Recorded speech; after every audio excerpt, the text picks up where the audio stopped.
A wife slacking off is totally unacceptable.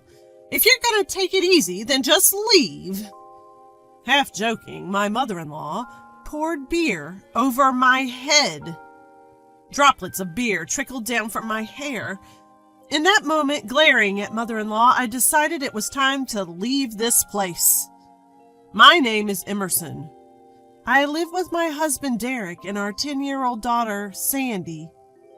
Our family life is generally peaceful, but that tranquility shatters whenever we visit my in-laws. Once a month, we drive 20 minutes to visit them, a family tradition. Their home is more rural than ours, and with fields for Sandy, who loves the countryside to play in, we make these monthly visits. But each visit brings me immense stress. It's the same old story. My mother-in-law goes out of her way to make life hard for me. When we visit, she'll drop all household chores to play with Sandy. I'm grateful she entertains Sandy, but the problem is she fills Sandy's head with bad things about me. Sandy is 10 now and is starting to realize what mother-in-law says isn't quite right, but it was much worse when she was younger. Sandy, tell Mommy I hate you, go away. Mommy will be really happy, mother-in-law told little Sandy. When I actually heard Sandy say, I hate you, go away, it was a shock. Both Derek and I were thrown into chaos after I broke down crying at home. When Derek asked Sandy, it came out that mother-in-law had been poisoning her against me. Though Derek and I protested strongly, mother-in-law didn't seem to care. I even told Derek I didn't want to visit them anymore, but he insisted we keep the monthly visits. Maybe because he's an only child, but more because he's a mama's boy. Derek, convinced that most of what his mother says is right, sometimes joins her in tormenting me, knowingly or unknowingly. When at their home, mother-in-law dumps all the housework on me, so I end up cooking. Cooking in someone else's kitchen is always challenging. And mother-in-law would chime in, why on earth did Derek marry such a slow woman? Sandy and I are starving. Derek would add, well, you are a bit slow, Emerson. You like to take your time, making me even angrier. In the car ride home, after confirming Sandy was asleep in the back seat, I confronted Derek. He responded, look, I know it's bad, but if I don't agree with Mom, she could say worse things. I'm doing this to protect you from further insults, which made me lose it. After that, I didn't say a word in the car, but that night I told Derek, if this continues, I'm considering divorce. Every time we visit the in-laws, Derek takes mother-in-law's side. I had enough. Derek had said sorry over and over, but he wasn't changing his ways. When I told him I was thinking of divorce, he looked genuinely surprised. You dislike it that much? He said casually. Of course I disliked it. Why do I have to do all the household chores whenever we visit your parents? They're your parents, but it's not my home. The only ones who help me out are Sandy and your dad. Sandy started helping me with the dishes and folding laundry when she got to elementary school. His mom didn't like it, but Sandy would say, it's tough on Mom, isn't it? And help anyway. It's a relief that Sandy turned out so well. What surprised me was that his dad helped. He's really reserved, and I never quite know what he's thinking. Whenever I'm tasked with vacuuming, he'll get up and do it. But he just stays quiet with a stern face when his wife talks bad about me. It's hard to know what he really feels. So, I asked Derek to say something about this, and he awkwardly said, but it'll put Mom in a bad mood. If you keep prioritizing your mother, we're definitely getting a divorce. I can't take it anymore. Wait, I never want to divorce, Emerson. It's better for Sandy to have both parents, right?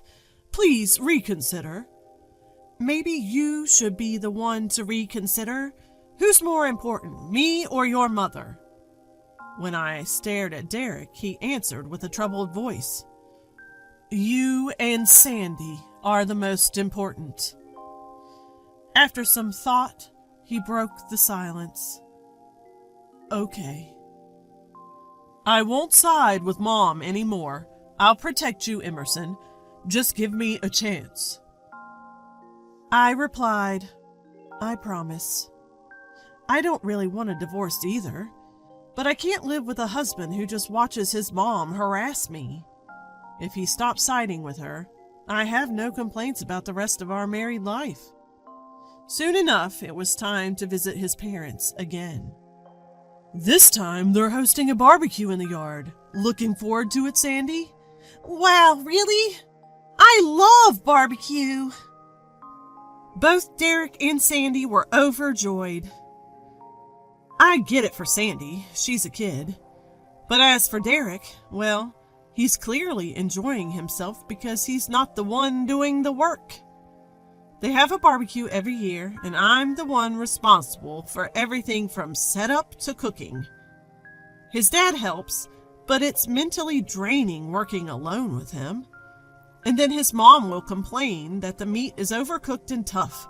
It's all part of the package. For me, barbecues were never a source of joy. They were all about Derek enjoying the meat and vegetables. I expect you to be on my side tomorrow. You promised, remember? I got it. I'll help with the barbecue prep too. The night before visiting my in-laws, I reminded Derek, but wasn't holding my breath. If Derek won't change, then it's time to consider divorce. With that resolve, I went to my in-laws, and, to my surprise, Derek really did change. My mother-in-law told Derek, you can just leave everything to Emerson. But Derek declined. It's not right that Emerson does all the prep and cooking, Mom. You take care of Sandy, and I'll help out. Mother-in-law, who usually just played with Derek and Sandy while waiting for the barbecue, was taken aback by his words. Derek took over lifting the heavy stuff and even helped light the fire. Thank you, I told him, to which he bashfully replied, It's my fault for not helping out before. I had doubts if this change was just for today, but his words and expressions cleared those doubts. While Derek, my father-in-law, and I were preparing the barbecue, Sandy said, I want to help too, and joined us. Mother-in-law, who was left alone, perhaps felt she couldn't just stand there doing nothing. Awkwardly, she brought a cloth from inside the house and started wiping the table clean. Maybe this means the hostility will end. Or so I thought. It might have been a mistake. As we prepared under the hot sun, I lost my balance while getting up from a squatting position. I almost fell but caught myself, and father-in-law, who saw it all, asked, Are you okay? Sorry, the heat got to me, I responded. Emerson, are you sure you're fine? Maybe you're getting heat stroke. Perhaps it's better to rest in the shade. Hearing our conversation, Derek voiced his concern. I was a bit surprised since I had never been allowed to rest at my in-laws, but this time I took Derek up on his offer. I sat on a chair he brought into the shade and took a deep breath. My head felt dizzy, and I probably did have heat stroke. While sipping on my sports drink, mother-in-law approached me. Emerson, are you okay? I heard you weren't feeling well. Thank you for your concern. I think I might have slight heat stroke. For mother-in-law to worry about me was something new. As surprised as I was by her sudden change in demeanor, my mother-in-law was beaming at me. Just moments ago, she was sulking, clearly not in a good mood. Now she was warmly smiling at me, which honestly felt unsettling. I thought maybe she'd turned a new leaf, just like Derek had, but I soon realized that wasn't the case. Mother-in-law pulled out a can of beer she'd been hiding behind her back and offered it to me. "Have a drink and cheer up. Nothing beats a cold beer on a hot day." I'd rather not drink alcohol right now. I had no idea if it was okay to drink alcohol when dealing with heat exhaustion, but I was definitely not in the mood for a beer. My refusal made Mother-in-law's smile vanish, replaced by a creepy, angry grin. "You can't even drink a beer that your mother-in-law offers you? Why are you the only one feeling unwell when everyone else is fine? You're just slacking off, aren't you?" "I'm not slacking off. Maybe I didn't hydrate enough while preparing for the event, but heat exhaustion varies from person to person." Ignoring my protest, Mother-in-law half languidly popped open the can of beer. Before I knew it, she poured it over my head. "A daughter-in-law who slacks off is unacceptable. If you're going to take a break, then leave." Droplets of beer trickled down from my hair. I glared at Mother-in-law, making up my mind to leave this place. "Fine, I'll go." Groggy from the heat, I used the wall to steady myself as I stood up. Just as I was about to storm off, Father-in-law stepped in front of me. "Husband, Emerson was slacking off instead of helping. Please say something to her." As Mother-in-law yelled, Father-in-law spoke. Not to me, but to Mother-in-law. "Are you out of your mind? Who throws beer at someone like that? Emerson wasn't slacking off. She got sick because she was working so hard on preparations." Both Mother-in-law and I were taken aback as Father-in-law's face turned red with anger. "I've wanted to stop you from bullying Emerson for a long time, but I didn't know what to say. Stop this childish nonsense right now. If anyone is leaving, it's you." Father-in-law then went off somewhere, and before I knew it, he came back with a towel for me. Mother-in-law stood there, stunned, as Father-in-law told me, "You should go take a shower. Don't hesitate." "Why?" Mother-in-law screamed. "I was bullied by my mother-in-law too, back when she was alive. Why are you siding with Emerson now when you never stood up for me?" "My mom isn't the one causing trouble here." Father-in-law spoke in disbelief, referencing Derek's late grandmother. Derek's grandmother, or mother-in-law's mother-in-law, was said to be a gentle woman. Having been told by her own mother that she must serve her mother-in-law once married, Mother-in-law did exactly that. She devoted herself to her mother-in-law. That's when it clicked why Mother-in-law had the same expectation of me. "What's all the commotion? Oh my God, Emerson, are you okay?" Derek finally showed up and was shocked to see me covered in beer. At that point, Father-in-law raised his voice. "Derek, you're also to blame. Sure, you've been working today, but leaving everything to Emerson is not fair.